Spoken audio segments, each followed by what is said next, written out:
Good evening to all. और कल के काम को अगर हम आगे बढ़ाएं तो एचसी वर्मा से कुछ प्रूफ्स पढ़ने के लिए या समझने के लिए मैंने आपको दिए थे, और जिसमें सॉलिड सिलेंडर का तो मैंने आपको बता दिया था कि उसको कंप्रेस कर दीजिए, वही बन जाएगा। ठीक है, कर लिया होगा, वो आपने प्रूफ भी देख लिया होगा। दो जो थोड़े नए और अलग प्रूफ थे, अच्छे प्रूफ थे, वो मैंने दिए थे। एक होलो स्फीयर का अबाउट ए डायमेट्रिकल एक्सिस और एक सॉलिड स्फीयर का अबाउट ए डायमेट्रिकल एक्सिस। क्या वो किए कि नहीं किए आपने? मीन्स हुए कि नहीं हुए ये बताओ। मैं करवाऊंगा अभी, ऐसी बात नहीं कि नहीं कर रहे हम, क्योंकि प्रूफ इंपॉर्टेंट है। वो उससे मेथड सीखते हैं कि कोई नया सवाल आए तो किस तरह से एलिमेंट मानना चाहिए, क्या करना चाहिए। तो सबसे पहले मैं आता हूं कि अगर हम मोमेंट ऑफ इनर्शिया निकालें एक यूनिफॉर्म होलो स्फीयर का, हम मोमेंट ऑफ इनर्शिया निकालें एक यूनिफॉर्म होलो स्फीयर का अबाउट अ डायमीटर, किसी भी डायमीटर के अबाउट।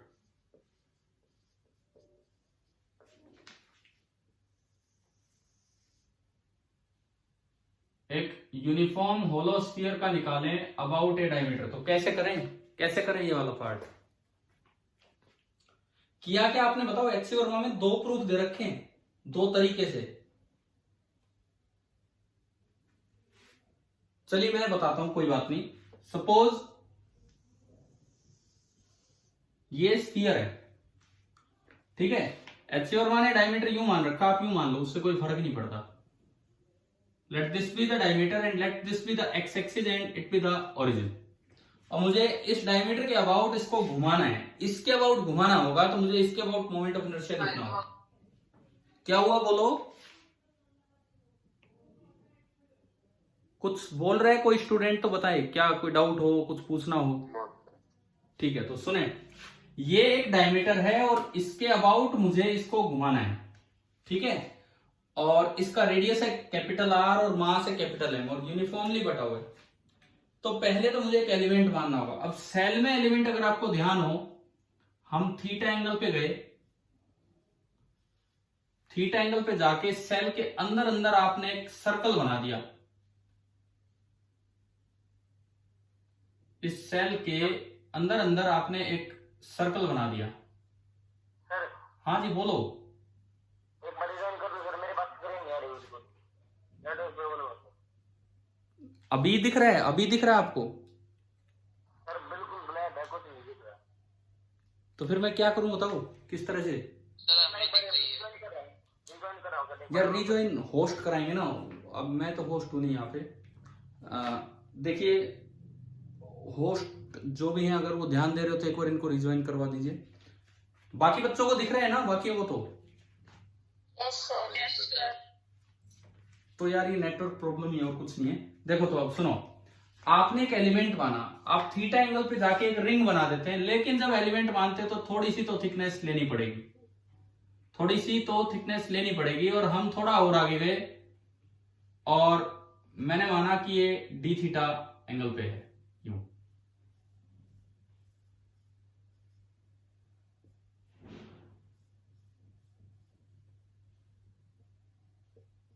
देखिए, ये एक एलिमेंट है, एक सर्कुलर रिंग। ये हमारा एलिमेंट है। आप इस एलिमेंट का रेडियस बताओगे कितना है? इस रिंग का रेडियस, अगर स्फीयर का रेडियस आर है तो सेल का रेडियस आर है, तो रिंग का रेडियस कितना होगा? दिखना चाहिए आपको थीटा के टर्म्स में। आर साइन थीटा की आर कोस थीटा? इस रिंग का रेडियस कितना है? अगर ये आर है, ये एंगल थीटा है, तो ये सामने वाला कितना होगा? आर साइन थीटा की r cos theta? R sine theta. क्या किसी बच्चे ने प्रूफ कल किया कि नहीं किया, ये वाला प्रूफ? Yes sir. हो गया? समझ आ गया पूरा वहां से? Yes sir. चलो ठीक है, हम रिपीट ही कर रहे हैं। और अगर इंटीग्रेशन में, उनके इंटीग्रेशन में कोई दिक्कत लगे तो यहां से देखना ढंग से कि कैसे हम वो जो हम सब्स्टिट्यूशन मेथड देते थे उससे। आर साइन थीटा ये बना। अच्छा, ये जो एलिमेंट बना, मैं इस एलिमेंट को अगर मैं अलग से दिखाऊं, केवल एलिमेंट को, तो एक पतला सा एलिमेंट में दिखाऊं, एक रिंग की तरह, एक रिंग की तरह। अच्छा, एक्सिस में कोई प्रॉब्लम ही नहीं है, बिकॉज जो इस स्फीयर का रेडियस है वो एक्सिस के भी बीचों बीच जा रहा है, तो अगर मैं डी आई लिखूंगा तो डी आई होगा इसका मास डीएम, इसका रेडियस है आर साइन थीटा। आप बताएं रिंग का क्या फॉर्मूला डेराइव किया था हमने कल, रिंग का मोमेंट ऑफ इनर्शिया क्या लिखा था कल, इस सेंट्रल एक्सिस के about, mass into radius square. क्या याद है कि नहीं आप सभी को? Yes sir. है ना? तो इसका मास मैं अभी निकालूंगा वो मास डीएम, लेकिन इसका रेडियस है r sine theta, r sine theta का स्क्वायर। अब मुझे डीएम चाहिए, तब जाके मैं आगे इंटीग्रेशन की तरफ बढ़ूंगा। मुझे डीएम चाहिए। ये जो मास है ये होलो स्फीयर है, तो पूरा मास एरिया में बटा है कि वॉल्यूम में बटा है? हाँ जी, ये पूरा मास एरिया में डिस्ट्रीब्यूटेड है कि वॉल्यूम में डिस्ट्रीब्यूटेड है? बताओगे आप? ये होलो स्फीयर एरिया में, एरिया है कितना इसका, इस स्फीयर का सरफेस एरिया कितना है इस स्फीयर का, बताएं। इस स्फीयर का सरफेस एरिया कितना है? इतना समय मत लो, मैं बहुत वेट करता रहूंगी तो क्लास का आधा टाइम हो जाएगा। इस होलो स्फीयर का सरफेस एरिया कितना है?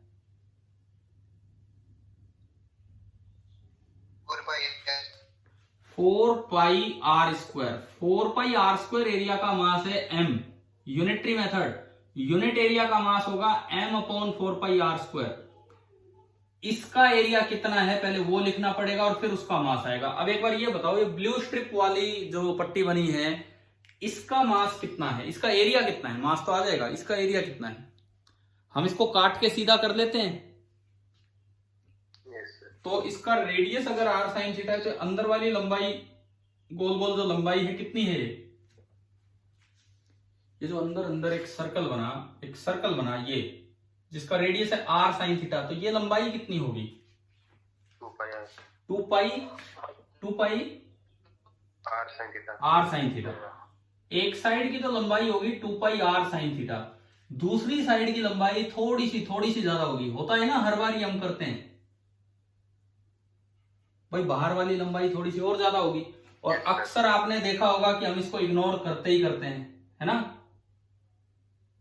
ध्यान दिया है आपने? ये हम ये एरिया कंसीडर कर लेते हैं। इसके लिए मुझे ये थिकनेस चाहिए। ये थिकनेस कितनी है? ये थिकनेस बताओ। Length of the arc is equal to radius into central angle. इस बात का ध्यान रखते हुए बोलिए कि कितनी है ये थिकनेस। थोड़ा सा हाँ इंटरेस्ट रखा करो, जल्दी बोला करो। ये आर, ये डी थीटा, एक ऐसा थोड़ा चाव सा होना चाहिए कि भाई मैं जवाब दूं। यहां बिल्कुल लास्ट में जाके मैं 3 बार पूछता हूं तब जवाब आते हैं। ये हो गया r d theta, r radius और डी थीटा सेंट्रल एंगल। तो ये आर डी थीटा, तो बताएंगे कि कितना हुआ इसका एरिया, स्ट्रिप का area? Almost 2 pi r sine theta into r d theta. तो स्ट्रिप का जो डी ए बनेगा दैट इज नियरली, थोड़ा सा ज्यादा होगा लेकिन नियरली इतना ही होगा, 2 pi r square sine theta d theta. मैंने केवल मल्टीप्लाई किया है, आर और आर स्क्वायर बन गया। तो देखो मुझे ये चाहिए कि 2 pi r square sine theta d theta का मास कितना होगा। यूनिटरी मेथड चल रहा है, m upon 4 pi r square into 2 pi r square sine theta d theta. R square से आर स्क्वायर गया, पाई से पाई गया, 2 से 2 जाएगा, तो डीएम कितना आ गया बताओ? अगर मैं इसका डीएम लिखूं, डीएम कितना आ गया? m/2 into sine theta into D theta. आप बताएंगे डीएम लिखना आ गया आपको इस सेल का, इस छोटे से एलिमेंट का, ठीक है? डीएम आ गया तो डीआई भी आ गया। चलो जी इसमें पुट करो, ये डीएम इसमें पुट किया, क्योंकि इसके बाद तो मुझे आगे इंटीग्रेशन पे जाना है। ये मिटा दो यूनिटरी मेथड वाला काम, ठीक है?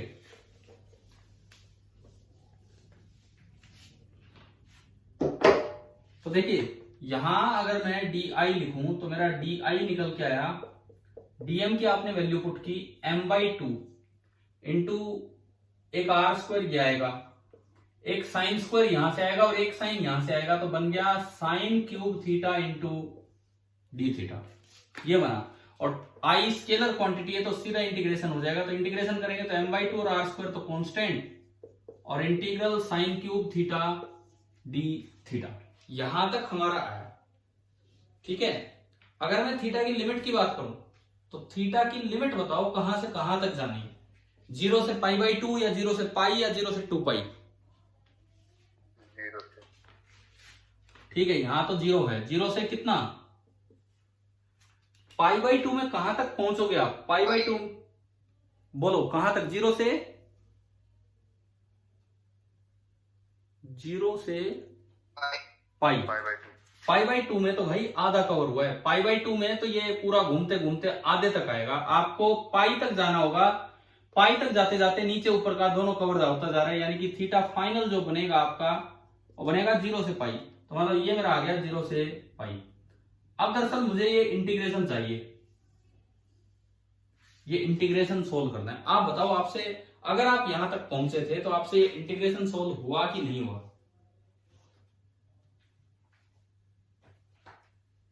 बताओ। उन्होंने एच वर्मा ने भी एक अच्छे तरीके से इंटीग्रेशन सोल्व कर रखा है, डी ऑफ कोस थीटा बना के। छोड़ो, आपको नहीं आता, हम नहीं जा रहे उस पर। आप ये बताओ ये इंटीग्रेशन आपसे सोल्व हुआ कि नहीं तो मैं सब्स्टिट्यूशन मेथड जो हम यूज करते थे उससे करेंगे।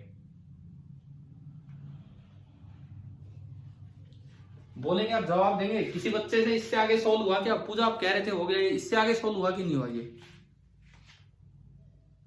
बुक वाला तो अच्छे से समझ नहीं आया, बट हाँ थोड़ा ठीक है, उसको छोड़ो। वो उनका एक इंटीग्रेशन दिखाने का तरीका अलग है। भाई वर्मा जी आईआईटी के प्रोफेसर हैं, वर्मा जी का मैथमेटिकल फिजिक्स बड़ा स्ट्रॉन्ग है, ठीक है। वो अभी रिटायर्ड प्रोफेसर है लेकिन अभी भी वहां काम कर रहे हैं। मतलब एट प्रेजेंट मैं आपको बताता हूँ, +1 +2 के लिए तो उन्होंने बहुत अच्छी किताब लिखी दी थी, कभी कॉन्सेप्ट्स ऑफ फिजिक्स 1992 में। आज वो रिटायर्ड प्रोफेसर है लेकिन आईआईटी छोड़ी नहीं है उन्होंने। अभी भी वो अपने फ्री कोर्सेज, ऑनलाइन कोर्सेज इस तरह के बनाते रहते हैं फॉर ग्रेजुएशन स्टूडेंट्स। तो उनका मैथमेटिक्स बहुत स्ट्रॉन्ग है, मैथमेटिकल फिजिक्स। तो उन्होंने इंटीग्रेशन अपने तरीके से एक्सप्लेन कर दिया क्या है, ठीक है। मैं आपको वो भी समझा दूं, लेकिन उसकी बजाय हमने जो तरीका सीखा है, सब्स्टिट्यूशन मेथड सीखा था कभी स्टार्टिंग में मैथमेटिकल फिजिक्स टूल्स के टाइम, है ना। तो उससे चलते हैं हम, उससे चलते हैं।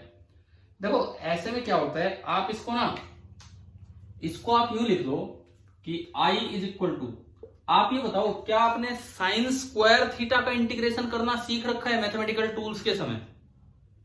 कि साइन स्क्वायर को लिख दो 1 - cos 2 θ/2, सीखा हुआ है ना आपने, है ना।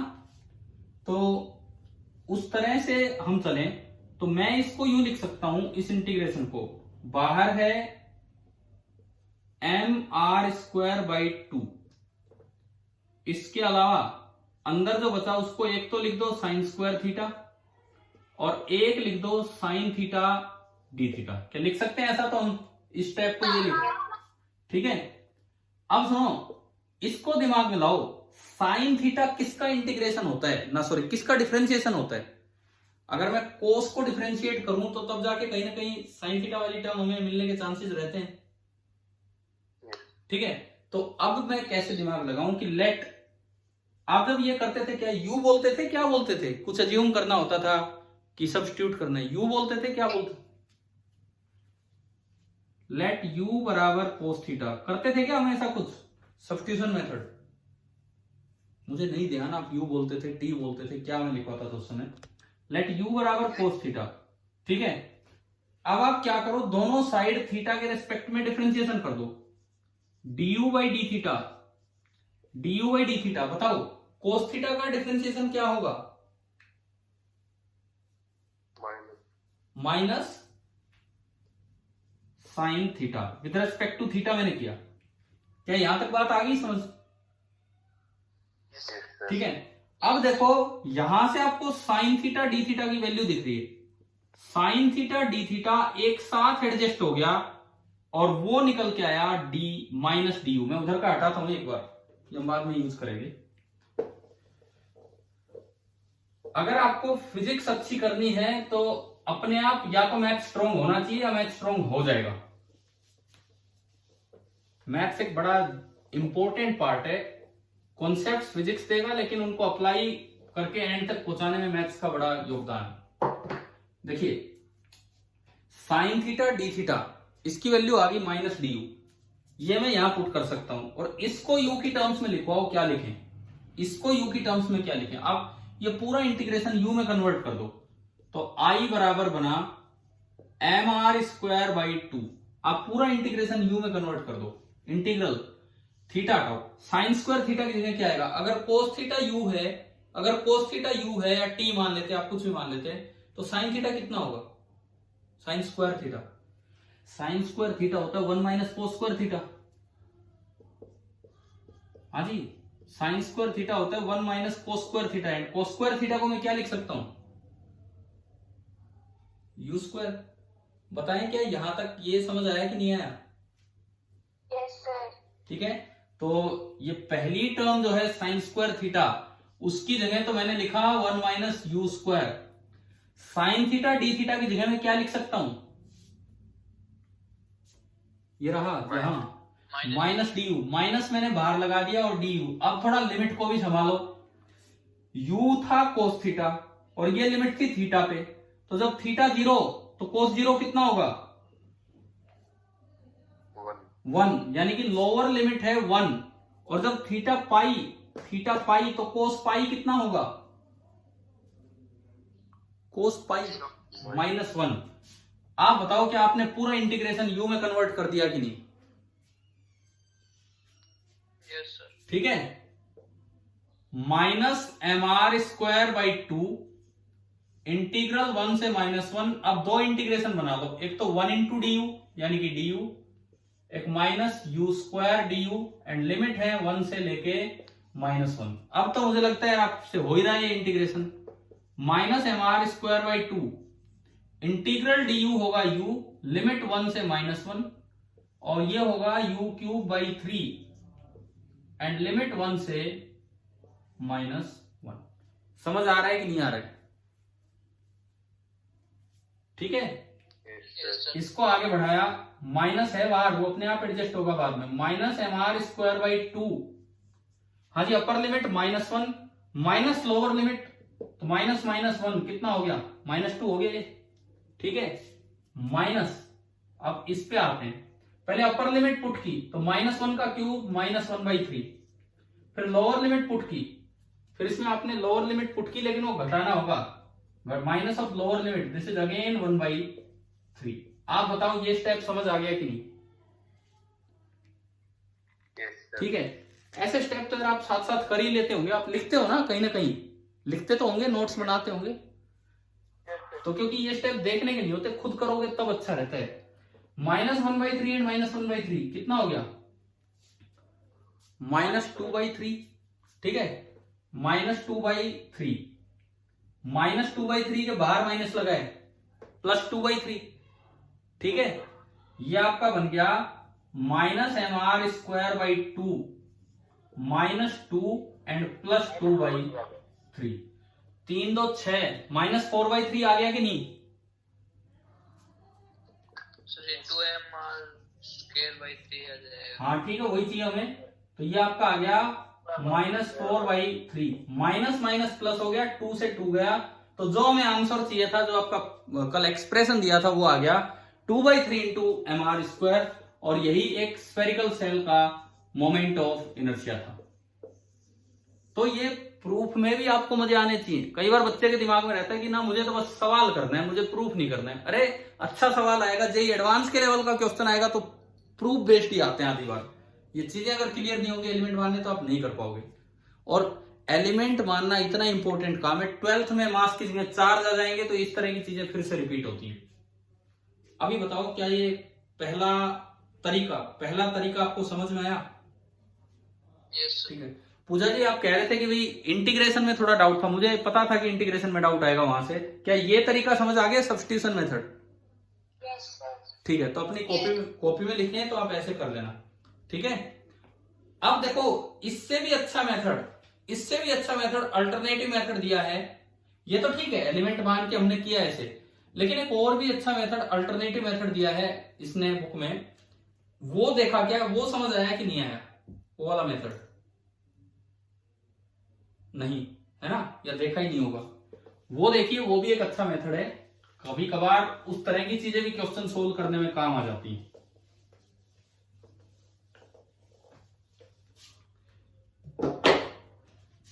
इसी का अल्टरनेटिव मेथड। भाई एक बार ये बताओ, किसी एक भी स्टूडेंट ने अल्टरनेटिव मेथड पढ़ा बुक से या नहीं? पढ़ा था। आया क्या समझ? नहीं आया? No sir. ठीक है, तो अब देखो आप ध्यान से, ये अगेन आपने एक स्फीयर बनाया, ये origin, let this be x axis, let it be y axis, and बाहर वाला जेड एक्सिस। पहला सवाल, क्या ये स्फीयर एक्स वाई प्लेन में है कि नहीं है? क्या ये सेल एक्स वाई प्लेन में है कि नहीं है?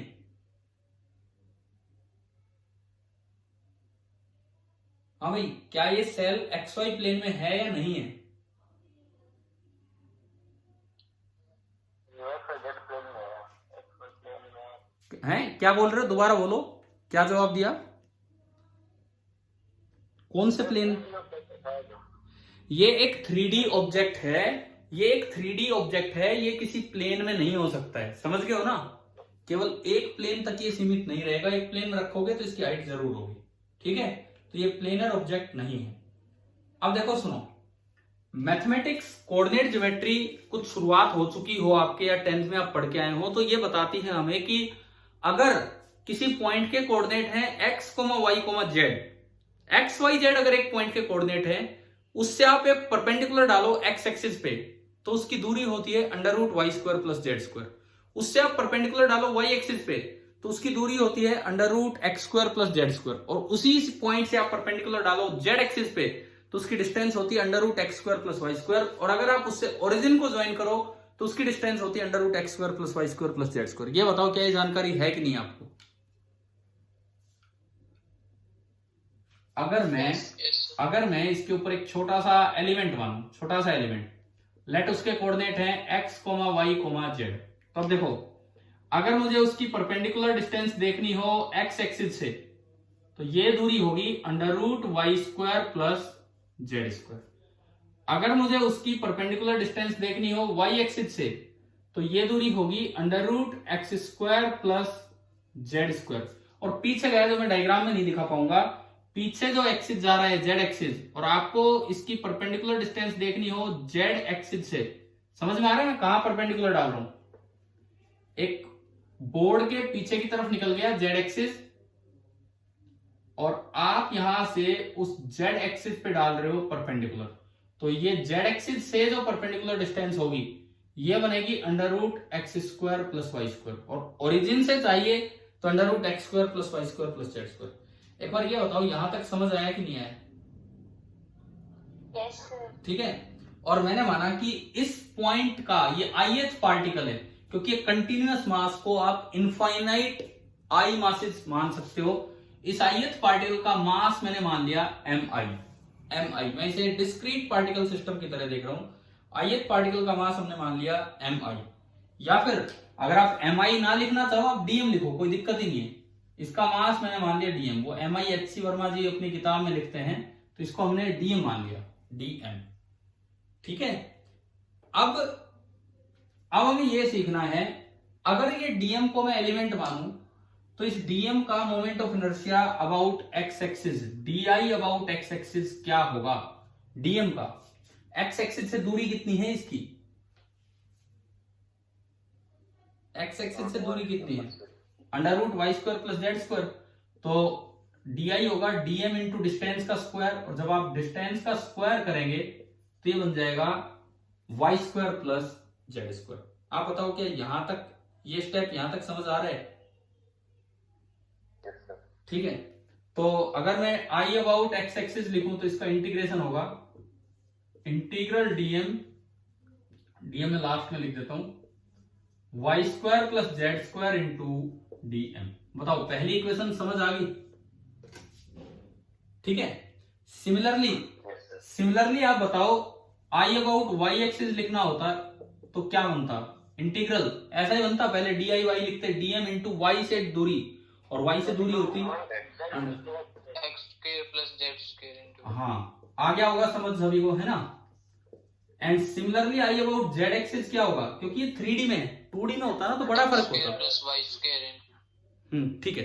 2D में होता तो बहुत फर्क होता। 2D में तो एक प्लेन हो जाता, एक अलग हो जाता, तो वहां अलग हो जाता, लेकिन 3D में सारे इक्विवेलेंट है। तो ये होगा x² plus y² into dm। ये क्वेश्चन नंबर 2। आप क्या कीजिए, तीनों को ऐड कर दीजिए, फर्स्ट प्लस सेकंड, तीनों को ऐड किया, लेफ्ट हैंड साइड बनी ix plus iy plus iz। ठीक है जी, लेफ्ट हैंड साइड तो आपकी ये बनी। राइट हैंड साइड में देखो आप असल में बन क्या रहा है। राइट हैंड साइड में इंटीग्रेशन कॉमन, dm कॉमन, क्या बचा, y² 2 बार, x² 2 बार, z² 2 बार, तो 2 times x² plus y² plus z²। बताओ ये स्टेप क्लियर हुआ? बोलना एक बार, ये समझ आ गया? क्लियर है सभी को? अब ये बताओ x² plus y² plus z² का अंडर रूट क्या है? इस पॉइंट की ओरिजिन से डिस्टेंस, इस पॉइंट की ओरिजिन से डिस्टेंस बाय डिस्टेंस फॉर्मूला ये होती है।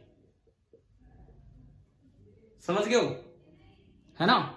और ये पॉइंट सेल पे है, ये पॉइंट सेल पे है, ओरिजिन सेंटर है, रेडियस r है, तो क्या मैं ये लिख सकता हूं r बराबर under root of x² plus y² plus z²? बताएं। Yes sir. तो दोनों का स्क्वायर किया मैंने, तो r² is equal to x² plus y² plus z²। लो जी वहां पुट करो उसमें, तो ये आपका बना ix plus iy plus iz is equal to integral 2 into r² into dm। r तो कांस्टेंट है, बाहर आ गया, और इंटीग्रल dm तो टोटल मास होता है, तो ये m हो गया। तो ये आपका आया 2r² इंटू m। ये बताओ यहां तक आया समझ? ठीक है। अब मैं इधर वाली साइड को संभालू। x एक्सिस एक डायमीटर है, y एक्सिस एक डायमीटर है, और इवन z एक्सिस भी एक डायमीटर है, क्योंकि प्लेनर ऑब्जेक्ट नहीं है कि इसके परपेंडिकुलर हो कोई भी एक्सिस। तो क्या तीनों को मैं I डायमीटर लिख सकता हूं, जैसे हम पहले लगाते थे डिस्क में, है ना? तो ये बन गया I diameter plus I diameter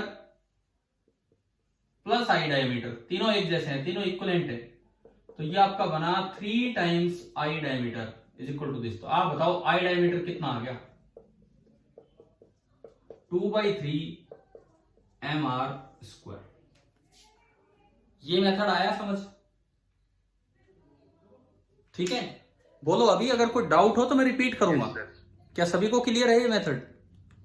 yes sir. देखो दोनों मेथड बहुत अच्छे थे। मैं कहता हूं moment of inertia topic rotation start होगा अभी, उससे पहले मोमेंट ऑफ इनर्शिया आप समझो ढंग से। टॉपिक इतना अच्छा है, बल्कि प्रूफ बहुत अच्छे हैं। अब जैसे इसमें दोनों प्रूफ मैंने इसीलिए आपको बताए और एक दिन पहले पढ़ने के लिए दे दिए कि कहां से पढ़ने, ताकि अब आपको खुद पता लगेगा।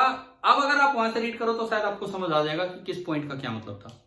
गलती वो बच्चे कर रहे हैं जो आज पढ़ के नहीं आए, उन्हें पता ही नहीं लगेगा क्या तो लाइन का मतलब था, क्या आप समझ पाए क्या नहीं। चलो जिन जिन बच्चों ने पढ़ा दूसरा मेथड हो सकता है समझ ना आया हो, क्या अब क्लियर हो गया? Yes sir. ठीक है। अब इसके बाद जो अगला प्रूफ था वो था uniform solid sphere. Uniform shell के बाद अब जो अगला प्रूफ है that is uniform solid sphere.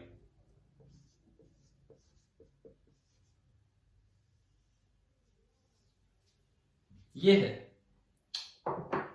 तो यूनिफॉर्म सॉलिड स्फीयर का कैसे क्या करें, ये आसान है, बल्कि आपने पढ़ा बुक से, ये आया क्या समझ? Yes sir. ये आसान है। इसमें एलिमेंट मानना भी बड़ा आसान है। देखो ये सॉलिड स्फीयर है, पूरा भरा हुआ स्फीयर है, तो मास केवल एरिया में है कि मास पूरे वॉल्यूम में है, ये बता दीजिए आप। वॉल्यूम में, पूरा वॉल्यूम में। यूनिफॉर्म है तो यूनिटरी मेथड से एलिमेंट का भी वो सब निकल जाएगा। रेडियस r पूरे में भरा हुआ है, मास m अंदर भरा हुआ है। तो एक डायमीटर लिया, मान लो मैंने ये डायमीटर लिया, आप चाहे ये वाला डायमीटर लो, चाहे ये वाला लो, और चाहे ये वाला लो। ये 3D ऑब्जेक्ट है तो तीनों डायमीटर एक जैसे हैं, है ना? एलिमेंट मानना होगा, पूरे का मास हमने मान लिया m। इसमें एलिमेंट मानना बड़ा आसान है। आप x डिस्टेंस पे जाके एक्स डिस्टेंस पे जाके एक सेल बना दो, सेल, रिंग नहीं है, सेल है, गोला बनाया अंदर। एलिमेंट में ये पार्ट शामिल नहीं है, ये एलिमेंट का हिस्सा नहीं है, एलिमेंट अभी हमने मानना स्टार्ट किया है। एलिमेंट का डीएम निकालने के लिए आपको थोड़ी सी थिकनेस बढ़ानी होगी, थोड़ी सी, और लेट ये जो थिकनेस है ये है dx। ये जो थिकनेस है, पता नहीं आपको दिख पा रहा है कि नहीं, मैंने dx लिखा है, क्या नजर आ रहा है यहाँ पे एलिमेंट कैसे माना है? ये जो मैं छोटे लिखता हूं क्या दिख जाते हैं कि नहीं दिख पाते हैं?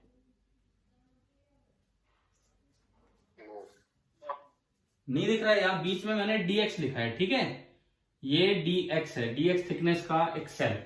तो मैं अगर अपने एलिमेंट का जिक्र करूं तो ये जो एलिमेंट है, this is a spherical shell, एक खाली गोला, ए स्फेरिकल सेल। रेडियस बोलो जी इसका कितना, इस सेल का रेडियस कितना है?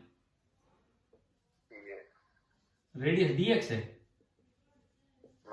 रेडियस x है, और इस सेल की जो थिकनेस है, थिकनेस, वो थिकनेस कितनी है? dx। तो मुझे इसका वॉल्यूम चाहिए, तब जाके मैं इसका मास dm ला पाऊंगा। मुझे इसका वॉल्यूम चाहिए। इसका वॉल्यूम कैसे लाएं? आप अंदर अंदर का एरिया बोलो, अंदर अंदर का एरिया। अंदर अंदर एक x रेडियस का एक गोला बन गया, उस गोले का एरिया, अंदर अंदर x रेडियस का एक गोला बन गया, उस गोले का एरिया। अरे ये अंदर अंदर एक x रेडियस का एक गोला बना होगा, उस गोले का एरिया कितना? 4 पाई एक्स स्क्वायर। तो मैंने इसको काट के सीधा किया तो एक ऐसी स्ट्रिप बनेगी जिसका अंदर का जो एरिया है वो तो 4 पाई एक्स स्क्वायर, वो मैंने ऐसे दिखा दिया। बाहर वाले का एरिया थोड़ा सा ज्यादा होगा, लेकिन अक्सर हम उन चीजों को इग्नोर करते हैं और हम इसको ऑलमोस्ट सीधा ही मान लेते हैं। ये थिकनेस कितनी है इसकी? Thickness dx। तो इसका जो वॉल्यूम बना, volume that is nearly equal to 4 pi x square into dx। हाँ जी बोलो, यहां तक वॉल्यूम आ गया समझ? ठीक है, अब यूनिटरी मेथड लगाओ। पूरे का वॉल्यूम कितना है? पूरे कैपिटल R रेडियस का वॉल्यूम जिसमें मास भरा हुआ है।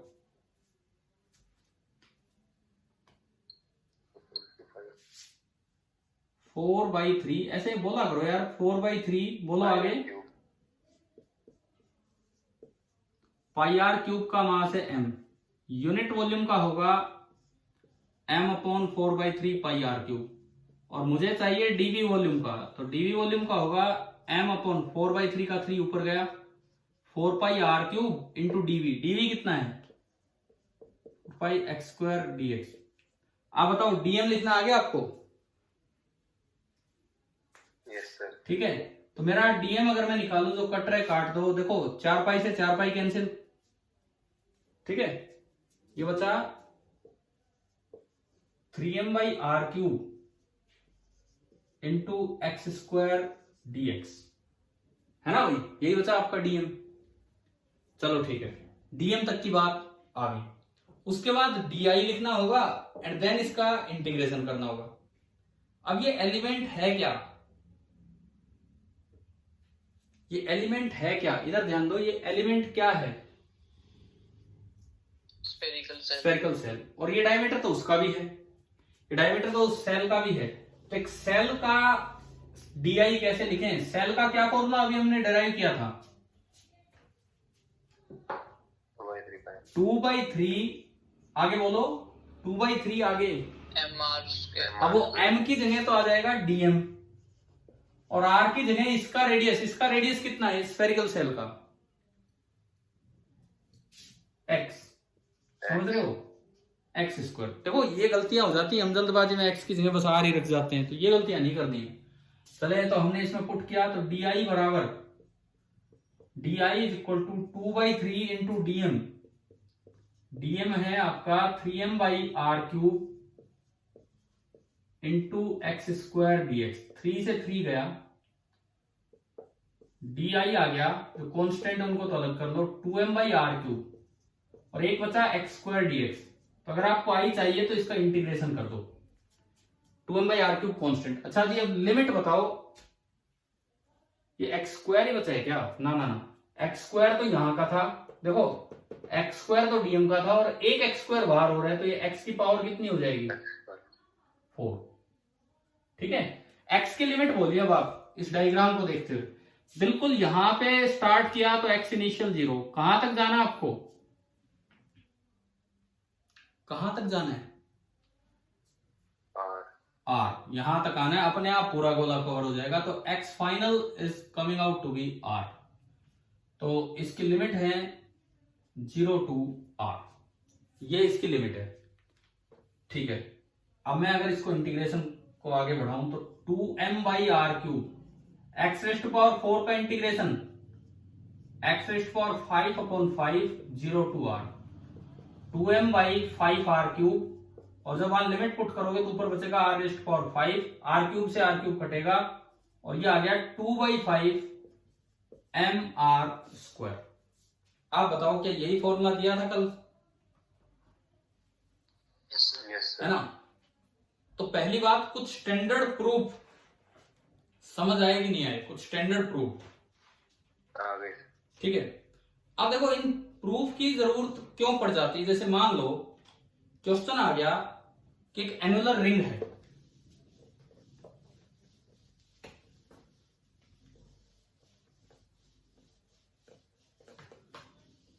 मान लीजिए, जैसे हम तो भैया स्टैंडर्ड फॉर्मूले याद करके चले जाते हैं।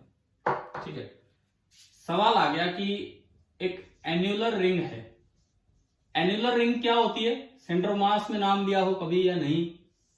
वाशर बोला था मैंने, वाशर टाइप कोई चीज होती है, यस सर। है ना? Yes sir. एक डिस्क जो बीच में से कटी हो, एक ऐसी डिस्क जो बीच में से कटी हो। ये मान लो इसका इनर रेडियस है r1 और इसका आउटर रेडियस है r2। अब ये क्वेश्चन आ जाए, मास m है और यूनिफॉर्मली बटा हुआ है। अब मुझे बताना है कि भाई इसका क्या होगा मोमेंट ऑफ इनर्शिया। तो हम तो फॉर्मूले तो याद करके चले जाते हैं, या तो रिंग का जब पूरा एम्प्टी हो, या डिस्क का जब पूरा भरा हो। रिंग का तो होता है mr²। किस एक्सिस की मैं बात कर रहा हूं? वो एक्सिस जो यहां से पास हो रहा है, वो वाला एक्सिस जो यहां से पास हो रहा है और इसके परपेंडिकुलर है। अगर ये रिंग होती, रिंग कब होती है? रिंग तब होती जब r1 बढ़ते कितना हो जाता? r2। अगर r1 की वैल्यू भी, कटे हुए पोर्शन की वैल्यू भी r2 के बराबर ही कर देते तो क्या ये रिंग बन जाती कि नहीं? पतली सी एक रिंग। Yes sir. तो उस केस में तो I आना चाहिए m इंटू जो भी r2² है डिवाइड बाई 2, या r1² है उसका डिवाइड बाई 2, एक ही बात है। दूसरी बात, ये डिस्क कब होती?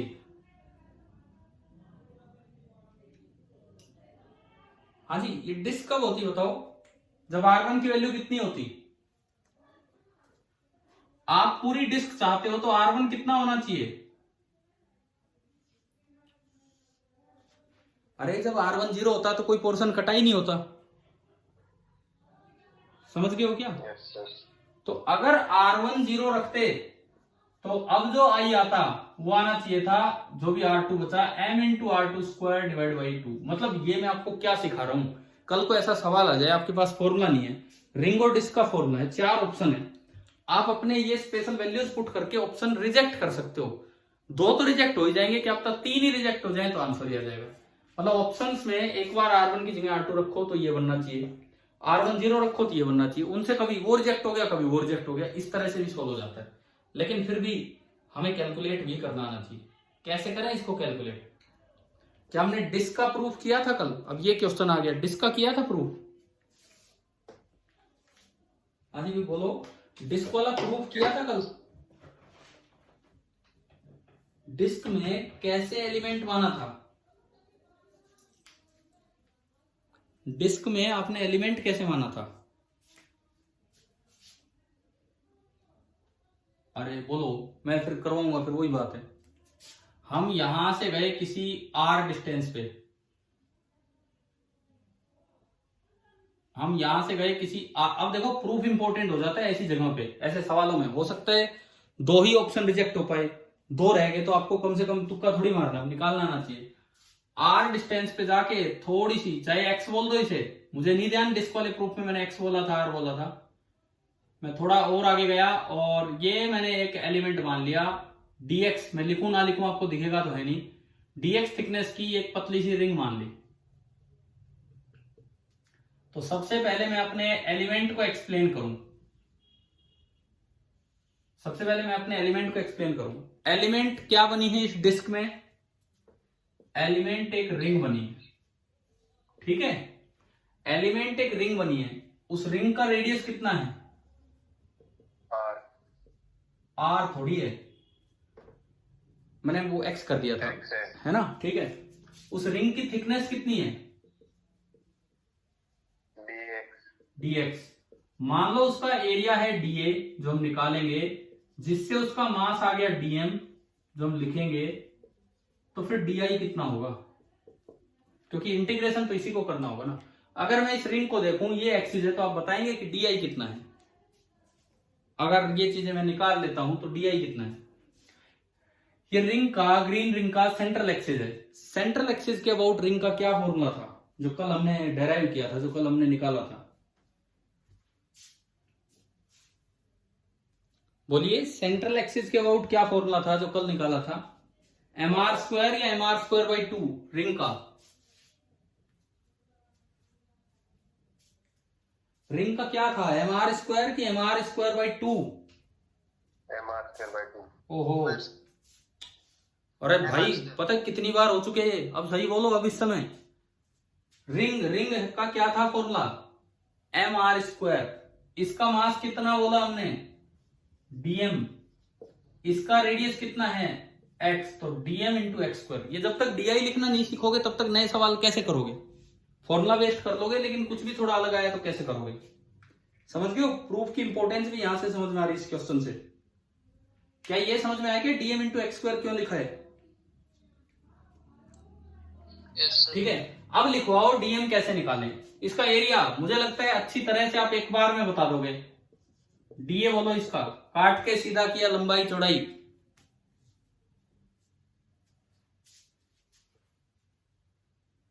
बोलो भाई,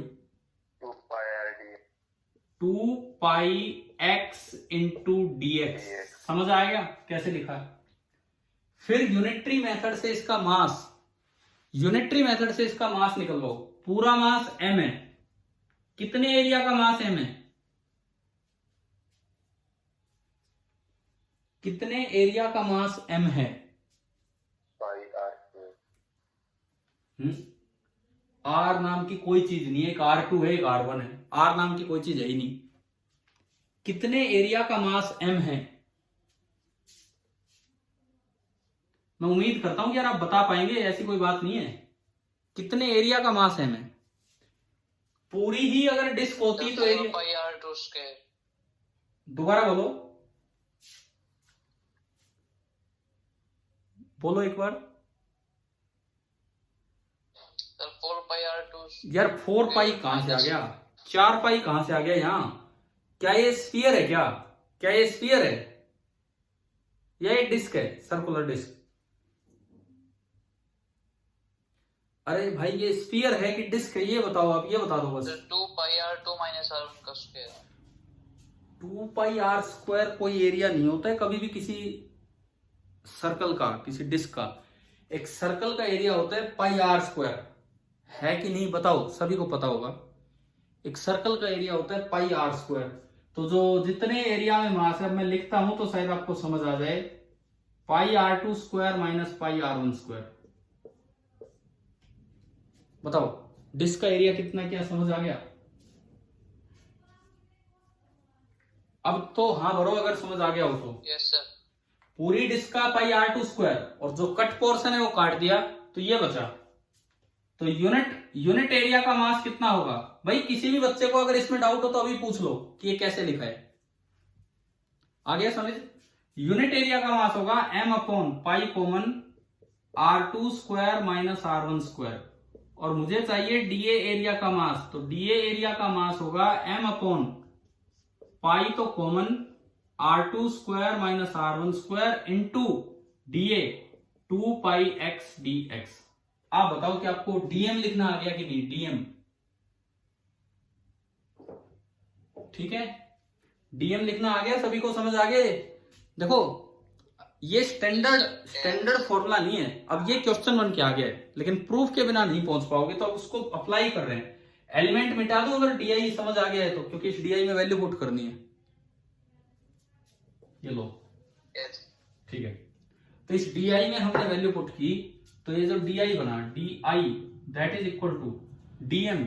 डीएम की जगह आपने रखा एम अपॉन पाई से पाई कट लिया, तो ऊपर है 2m upon r2 square minus r1 square into x d x, और एक एक्स स्क्वायर ये रहा, तो एक एक्स स्क्वायर से एक्स से मल्टीप्लाई होगा तो ये बन गया एक्स क्यूब डीएक्स।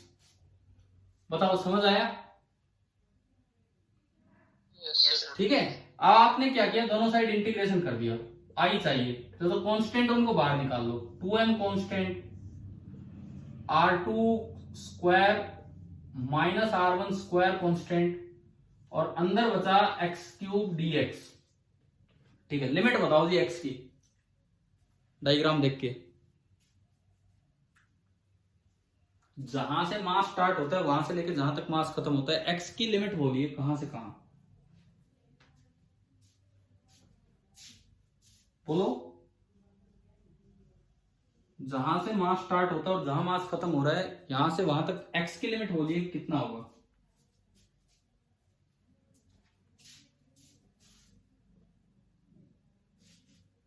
अरे बोलोगे एक्स की लिमिट। यहां से मास स्टार्ट हो रहा है, यहां एक्स पहली बार, हाँ एक्स पहली बार है r1 और आखिरी बार है r2, एक्स की लिमिट लगी r1 से r2। चलो इंटीग्रेशन करते हैं। एक्स क्यूब का इंटीग्रेशन क्या होगा एक्स के रेस्पेक्ट में? 4। तो 2m upon r2 cube minus r1 cube square, sorry r2 square minus r1 square, और यह आएगा x raised to power 4 upon 4, और x रेस्ट टू पावर 4 में जब आप लिमिट पुट करेंगे तो यह आया r2 raised to power 4 minus r1 raised to power 4। अब बताओ क्या यहां तक आ गया समझ? Yes sir. ठीक है, अब देखिए ये 1 ये 2, फाइनल आंसर जो बन रहा है वो मैं यहां लिखता हूं। अब यहां देखते हैं कि फाइनल आंसर क्या बना है इसका। तो I बराबर m upon r2 square minus r1 square, एक नीचे 2 है। इसको देखो, इसको मैं लिख सकता हूं r2 स्क्वायर का स्क्वायर माइनस r1 स्क्वायर का स्क्वायर, ठीक है, और a square minus b square होता है a plus b a minus b. मैंने a को बोल दिया r2 स्क्वायर और b को बोल दिया r1 स्क्वायर। मैंने इस क्वांटिटी में a को बोल दिया r2 स्क्वायर, b को बोल दिया r1 स्क्वायर, तो ये बन गया a square minus b square. a square minus b square होगा a plus b a minus b. बताओ समझ आ गया? Yes sir. तो ये पूरा कैंसिल। तो एनुलर इनका, अब बच्चे तो इसको भी कई बार क्या होता है, कई बार क्या, अब जब आपने क्वेश्चन कर ही लिया यहां पे, तो अगली बार एग्जाम में आए तो इतना बार बार करने की बजाय आप इसे एक एक्सप्रेशन को याद करके जा सकते हो, m into r2 square plus r1 square divide by 2, कि जब भी कभी ये कटी हुई डिस्क आए, इस तरह की कटी हुई डिस्क आए, तो आपको ना मोमेंट ऑफ इनर्शिया का फॉर्मूला याद कर लो तो बेटर होगा। m/2 into r2 square plus r1 square, r2 और r1 दोनों रेडियस हैं, इनर और आउटर। अब अगर आपको मान लो नहीं याद, आपने कर नहीं रखा होता है सवाल, और 4 ऑप्शन वहां दिए होते पेपर में, ठीक है, 4 ऑप्शन पेपर में दिए होते, तो आप ना इन 2 कंडीशंस का यूज करके 2 या 3 ऑप्शन रिजेक्ट कर सकते थे। कैसे? एक बार r1 0 रखो, इसमें रख के देख लो, अगर मैं r1 0 रखता हूं तो क्या ये आंसर आ रहा है कि नहीं, बताओ? Yes sir. है ना?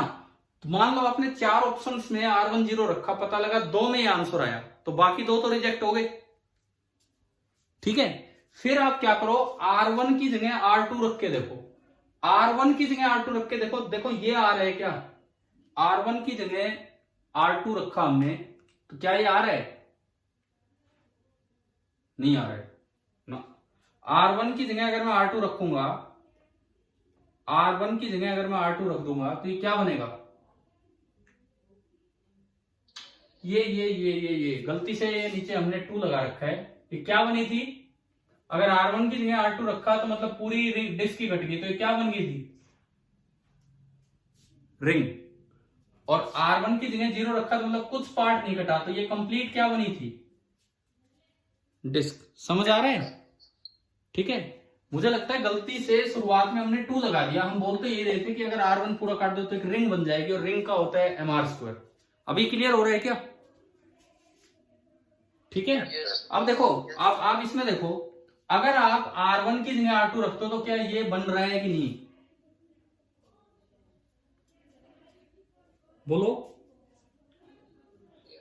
अगर मैं R1 की जगह R2 रखूं तो ट्वाइस ऑफ mr², 2 से 2 घटा तो बन जाएगा। मतलब ये भी एक तरीका है, अल्टरनेट तरीका क्वेश्चंस में ऑप्शन रिजेक्ट करने का, और अक्सर 2 या कभी कभार 3 ऑप्शन भी ऐसे रिजेक्ट हो जाते हैं।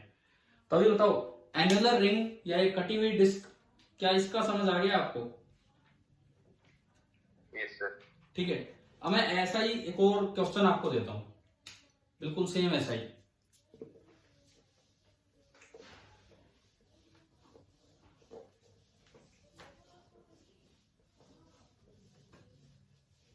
मैंने अभी एक होलो स्फीयर भी करवाया, स्फेरिकल सेल, एक सॉलिड स्फीयर भी करवाया, लेकिन मान लो एक थिक सेल आ जाए, क्वेश्चन एक थिक सेल के ऊपर आ गया।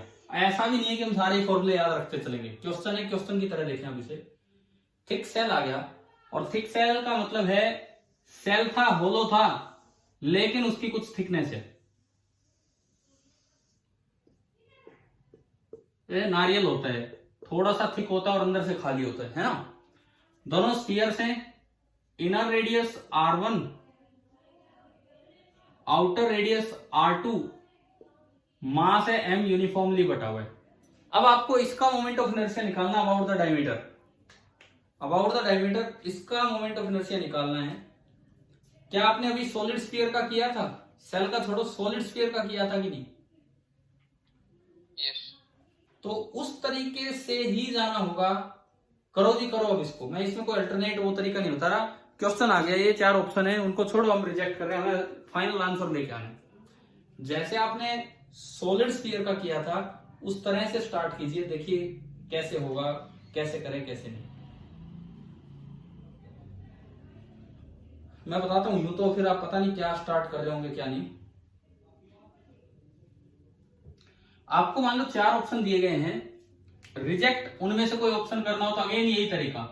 अगर R1 0 होता, सपोज R1 0 होता, तो बताओ ये क्या बन जाता?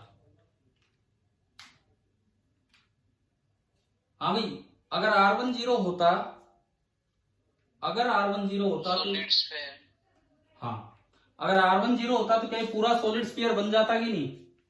ठीक है। और पूरा सॉलिड स्फीयर बन जाता तो इसका आई निकल के आना था 2/5 m इंटू R2²। ये तरीका है अपने आंसर को चेक करने का, या ऑप्शंस में से 1-2 ऑप्शन रिजेक्ट करने का, कि जिसमें नहीं आ रहा वो रिजेक्ट हो जाएगा। तो ये मेथड भी अपने मोमेंट ऑफ इनर्शिया कैलकुलेशन में आप लगा के रखना। चलो जी, अब अभी जो हमने सीखा था, एक सॉलिड स्फीयर वाला प्रूफ आपने सीखा था, कैसे माना था एलिमेंट बताएंगे? आप यहां से कितनी एक्स डिस्टेंस दूर गए थे, है ना?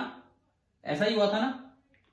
और यहां जाके आपने एक सेल गोला बना दिया था एक्स रेडियस का, फिर थोड़ी सी थिकनेस ली थी, और बस ये ठीक है, जैसा भी डायग्राम बन रहा है, dx थिकनेस का ये हमने गोला मान लिया था। ध्यान आ रहा है ना? अभी किया था। फर्क क्या है? उसमें x की लिमिट लगी थी 0 से r, इसमें x की लिमिट कहां से कहां लगेंगी? बोलो। हाँ, ऐसे नहीं, थोड़ा ढंग से बोला करो। x की इनिशियल वैल्यू होगी r1 और x की फाइनल वैल्यू होगी r2। अरे भाई, समझ आ रहा है ना मोमेंट ऑफ इनर्शिया कैलकुलेशन?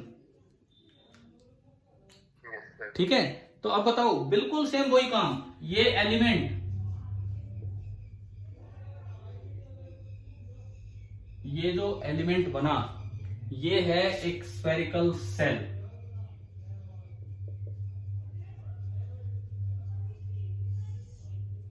ये एलिमेंट एक स्फेरिकल सेल है। इस एलिमेंट का जो रेडियस है वो ग्रीन कलर में लिखा हुआ है x। इस एलिमेंट की जो थिकनेस है दैट इज dx। इस एलिमेंट का जो वॉल्यूम है dv। मैं आपको लिख के दिखाऊं, अगर आपको समझ आ जाए तो। अभी निकाला था थोड़ी देर पहले। 4 पाई x स्क्वायर काट के एक प्लेट बना दी और dx उसकी थिकनेस 4 पाई x स्क्वायर dx। फिर बात आती है कि इसका dm निकालो भाई यूनिटरी मेथड से। पूरे वॉल्यूम का m, यूनिट वॉल्यूम का m अपॉन दिस और dv वॉल्यूम का इनटू दिस। अब बताओ m मास कितने वॉल्यूम का है? m जो हमारा मास है वो कितने वॉल्यूम का मास है?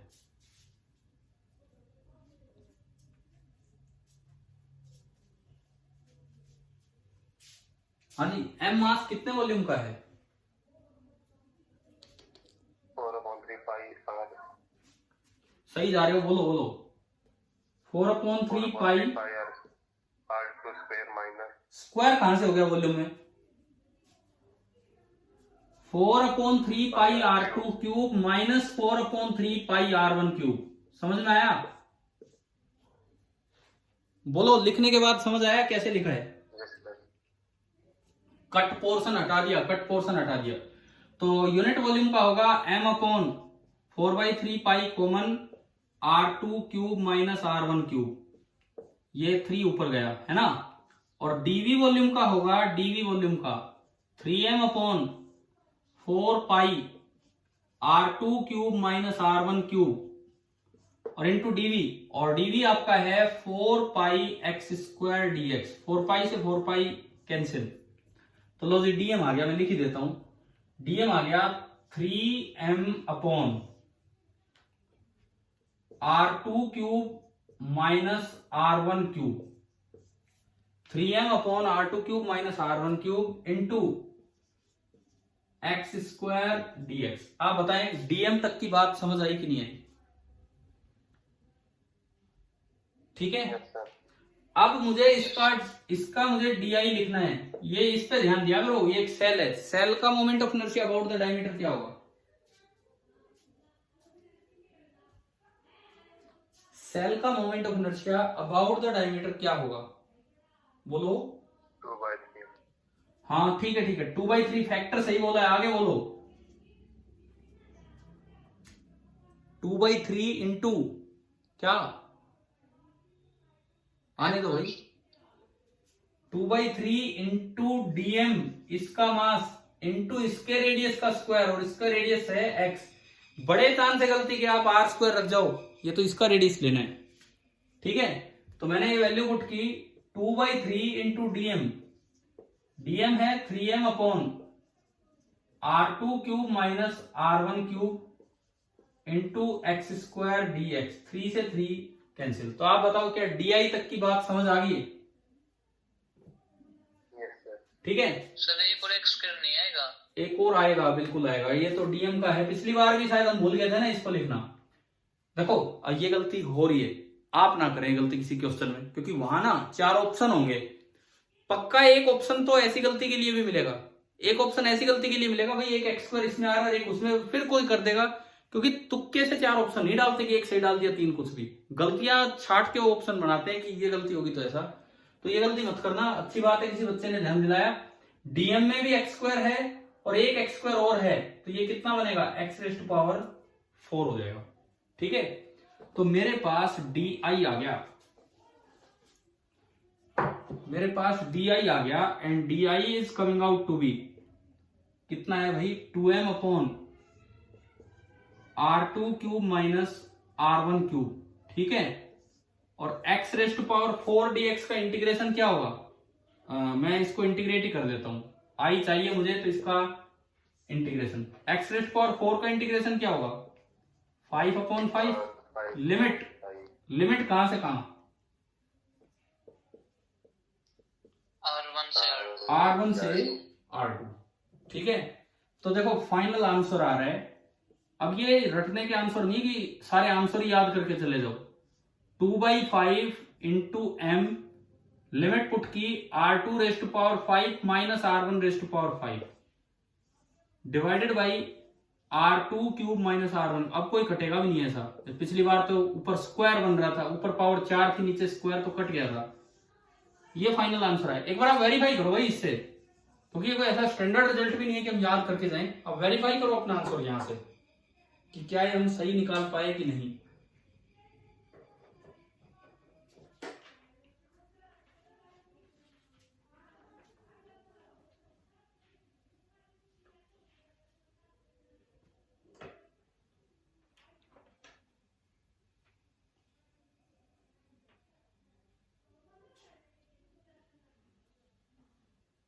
Yes sir.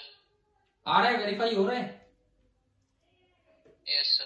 देखिए R1 मैंने 0 रखा तो ये R1 था, इधर भी 0, इधर भी 0 हट गया। R2 5 upon R2 cube, R2 cube cube कटा तो R2 स्क्वायर बचा, 2/5 m R2 स्क्वायर, तो यानी कि बिल्कुल सही है।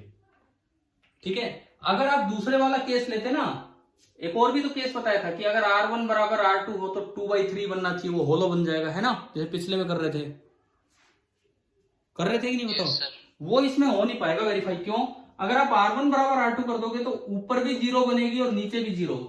0/0 नॉट डिफाइन नहीं होता है, 0/0 इनफाइनाइट भी नहीं होता है, 0/0 इज एन इनडिटरमिनेट फॉर्म। क्या मैथ्स में लिमिट्स नाम की चीज आ चुकी है या नहीं अभी तक? तो कोई नहीं, कोई बात नहीं। हमने कभी जिक्र कर लिया हो मैथमेटिकल टूल्स में कि कुछ लिमिट्स होती हैं, 7 इनडिटरमिनेट फॉर्म्स होती है मैथ्स की, उनकी वैल्यू फाइनाइट भी होती है परंतु डायरेक्ट नहीं दिखती, इसीलिए इनडिटरमिनेट बोलते हैं। तो 0/0 फॉर्म बन जाएगी, वो किसी तरह से आप सोल्व कर पाओ तो 2/3 ही निकलेगा, तो वो यहां से वेरीफाई नहीं हो रहा है।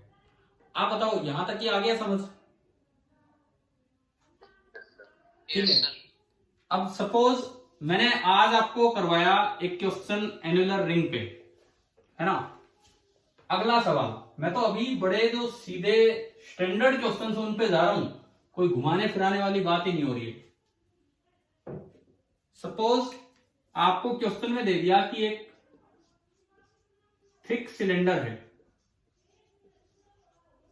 मैं क्वेश्चन लिखने के नाम पे केवल एक अरेंजमेंट का नाम लिख रहा हूं बार बार।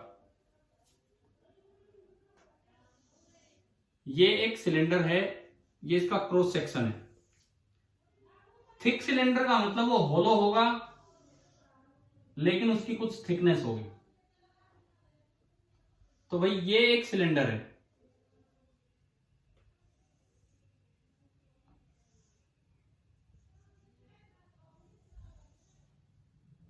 बाहर बाहर मटेरियल है, बीच में से खाली है। पाइप नहीं होते हैं आपके, पानी के पाइप होते हैं,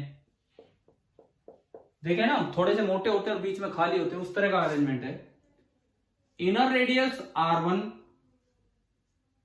आउटर रेडियस R2, लेंथ है L, और जो एक्सिस है वो इसका सेंट्रल एक्सिस है, जो इसके बीचों बीच जा रहा है, ये एक्सिस है। इसके अबाउट इसे घुमाना है। आपको बताने की I क्या होगा, बताओ। एलिमेंट मानने की जरूरत नहीं है, कल जो पढ़ाया था एक्सिस के पैरेलल फोल्ड करने वाला तरीका, उससे आप बताओ क्या होगा।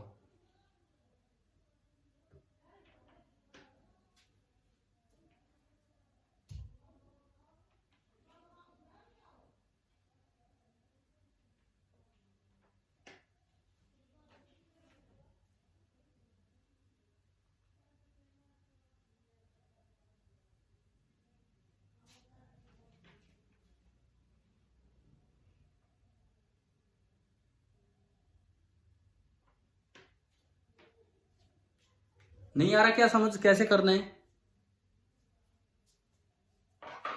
No, sir. क्यों भाई, क्या कल नहीं बताया कि इसको एक्सिस के पैरेलल फोल्ड कर दो? Yes sir. तो ये सारा मास यहां चला गया, ये सारा मास यहां चला गया, जहां होलो है वहां होलो रह गया, पूरी पूरी हर जगह L लेंथ का मास आके सिमटा है, तो एक यूनिफॉर्म एनुलर रिंग बन जाएगी कि नहीं? Yes, sir. तो वो चीजें मैंने बोला भी था कि एनुलर रिंग का करवाया, तो उससे आप दिमाग लगाओ। तो यहां पे आके ना एक एनुलर रिंग बन जाएगी, एक एनुलर रिंग यूं।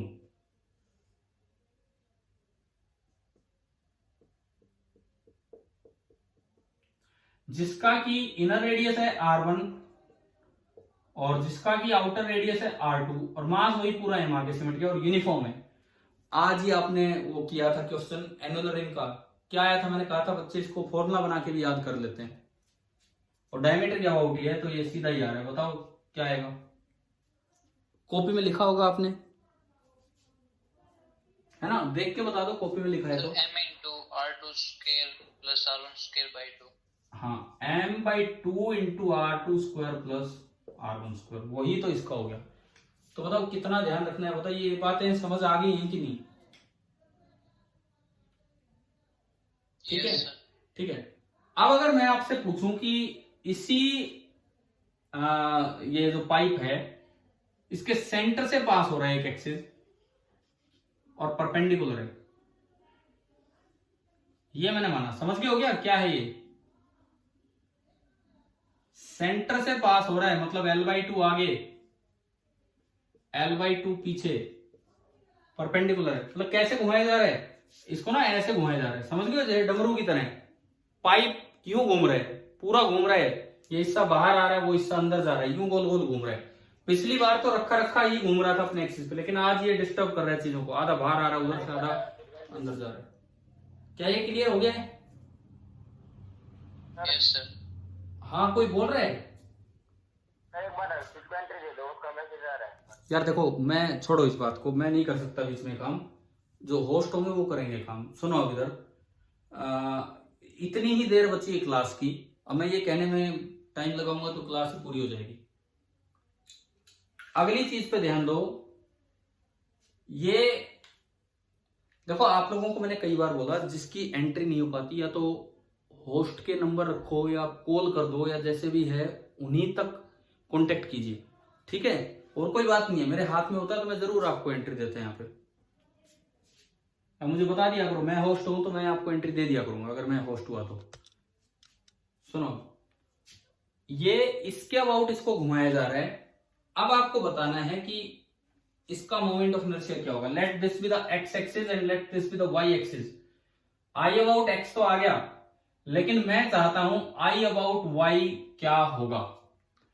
चाहे मुझे एलिमेंट मानना पड़े, चाहे किसी थ्योरम से निकाल दो आप, ठीक है।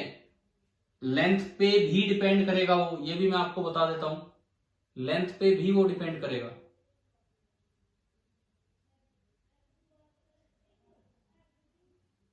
कैसे करें?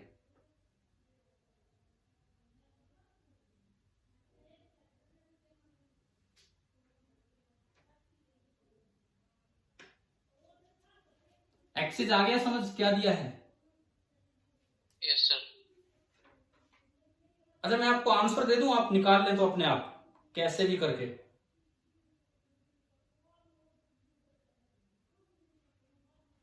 बताओ। Yes sir. Yes sir. फिर चाहे एलिमेंट मान के करना पड़े, चाहे थ्योरम से करना पड़े, चाहे फोल्ड करके करना पड़े, किसी से ना हो तो एलिमेंट मान के करो। पति मैं आंसर एक उम्मीद में ही दे रहा हूं कि आंसर लेके तो आप निकालोगे, इसी तरह ट्राई करोगे। यस सर, ट्राई करें। ठीक है, तो कल के लिए होमवर्क मानो, ये इसका आया था तो इसका होगा, उसमें m/2 था तो इसमें होगा m/4 into R2 square plus R1 square. सबसे पहले तो आएगा ये मैंने क्यों लिखा, ये क्यों लिखा भाई, एक रिंग या डिस्क का जो होता है डायमीटर के अबाउट उसका आधा हो जाता है कि नहीं, बताओ। Yes sir. ये पढ़ा है ना आपने कि एक डिस्क का mr²/2 है तो डायमीटर के अबाउट mr²/4 हो जाएगा, पढ़ा है कि नहीं? Yes sir. ये तो उस तरह से लिखा। मैं तो आपको एक लॉजिकली आंसर सोच के दे रहा हूं, लेकिन मुझे लगता है कि आप हो सकता है नहीं सोच पाए, तो आप एलिमेंट मान के अपना कर लेंगे। आपने यू फोल्ड किया तो ये बन गया, और जब यू फोल्ड करेंगे तो एक रोड बनेगी, तो ये हो जाएगा ml²/12। भाई ये आना है इसका आंसर। अब आप जो लॉजिक मैंने लगाया उसके पीछे पीछे मत हो लेना, हाँ एक बार यूं कर दिया एक बार यूं कर दिया, नहीं आएगा आपको समझ। मैं कहता हूं आपको ना ये चीज प्रूव करनी है बाय assuming an एलिमेंट। एक एलिमेंट मान के आपको ये चीज प्रूव करनी है। एलिमेंट कैसे मानोगे, मैं थोड़ा आइडिया दे देता हूं आपको। आप यहां से जाना x डिस्टेंस दूर, आप यहां से जाना सेंटर से x डिस्टेंस दूर, और एक थोड़ा सा और आगे जाना dx। पतली सी एनुलर रिंग बनेगी, एक पतली सी एनुलर रिंग बनेगी जिसमें बार बार मास है, बीच में खाली है। किसी भी तरह आप इस एलिमेंट को मान के, कल के लिए आपका होमवर्क है कि इसको एलिमेंट मानते हुए इसका डीआई लिख के किस एक्सिस के अबाउट, थोड़ी नई बात जो इसमें है, इस एक्सिस के अबाउट। देखो पहले इसका डीआई लिखोगे इसके अबाउट, फिर डायमीटर के अबाउट आधा हो जाएगा, फिर पैरेलल एक्सिस थ्योरम लगा के इसके अबाउट, तब डीआई बनेगा। जो बच्चा ध्यान से सुन रहा है शायद उसकी एक बड़ी अच्छी प्रैक्टिस होगी कि वो कितना सीख पा रहा है मोमेंट ऑफ इनर्शिया को। पहले डीआई इसके डायमीटर के अबाउट, और फिर पैरेलल एक्सिस थ्योरम से डीआई इसके अबाउट बराबर DI about diameter into DM x square, parallel axis theorem. और फिर जाके आपको इंटीग्रेट करना है। आंसर मैंने दे दिया है, लॉजिकली तो आप खुद ही समझ जाओगे, लेकिन आपको पहले ये ट्राई कर लेना है। करोगे बताओ ये वाला ट्राई? Yes, sir. और दूसरा एक और मैं आपको लिख के दिखाता हूं, वो तो फिर आप थ्योरम से ही लगा दोगे। अगर इस एक्सिस के अबाउट पूछा जाता, इसके अबाउट, तो उसमें बस एक बदलाव होता। जब रोड के एंड से एक्सिस पास होता है तो ml²/12 आता है कि ml²/3 आता है? जब किसी रोड के एंड से एक्सिस पास होता है तो ml²/12 आता है कि ml²/3 आता है? बता दो। है 12। ml²/3. अरे याद ही नहीं हो रहे हमें फॉर्मूले। अगर सेंटर से पास हो रहा है तो ml²/12, एज से पास होता तो क्या होता? ml²/3. तो मैं लिखूं इसके अबाउट लिखूं, अगर मैं इसको नाम z डाल दूं, एक्सिस z बोल दिया मैंने इसको, वैसे y की पैरेलल है, तो जो i z बनेगा, वैसे वो z नहीं है, y की पैरेलल है वो कोई। देखो उसमें एक थोड़ा सा बदलाव होना है, m/4 r2 square plus r1 square, और प्लस जहां ml²/12 है उसकी जगह क्या हो जाना है? ml²/3। देखो मैं आपको आंसर इसलिए दे रहा हूं कि क्या पता लॉजिक आपके दिमाग में बैठने लग जाए कि बिना एलिमेंट से प्रूव किए भी कैसे मैं लिख रहा हूं। बाकी आप एक बार ये तो जरूर प्रूव करेगा, क्योंकि इसमें आपको एक नई चीज क्या करनी है, डीआई सेंटर के अबाउट नहीं, डीआई डायमीटर के अबाउट नहीं, डीआई इसके अबाउट लिखना है। तो पैरेलल एक्सिस थ्योरम से वहां तक पहुंचना होगा। ठीक है, अभी बताओ भाई, क्या मोमेंट ऑफ इनर्शिया में आज कुछ एक टॉपिक्स हुए, कुछ एक क्वेश्चंस हुए, क्या आपको कैलकुलेशन करनी आ गई मोमेंट ऑफ इनर्शिया कैसे एक्सप्रेशन तक पहुंचना है? Yes, sir. ठीक है। दूसरी बात मुझे ये और बताओ, कल मैंने एचसीवी में कुछ क्वेश्चंस दिए थे आपको एक्सरसाइज से करने के लिए। 9 to 16 दिए थे। अच्छा, एक्सरसाइज से करने के लिए दिए थे 9 to 16, क्या किए आप लोगों ने वो या नहीं किए हैं? किए थे। कोई नहीं, कल से थोड़ी और समझ आज बनी होगी, थोड़ी सी और समझ आज डेवलप हुई होगी मोमेंट ऑफ इनर्शिया कैलकुलेट करने की। जो कल नहीं हुआ वो आज ट्राई करेंगे, है ना? जिन्होंने कल नहीं किए हैं ट्राई, वो भी आज ट्राई करेंगे। हम शुरू के 3-4 दिन अपने लगा रहे हैं मोमेंट ऑफ इनर्शिया पे, ताकि बस ये ढंग से पूरा हो जाए तो मैं रोटेशन स्टार्ट करूं, तो मैं रोटेशन की मैकेनिक्स स्टार्ट करूं, काइनेमेटिक्स और डायनेमिक्स। ठीक है, क्लियर हुआ आज की क्लास?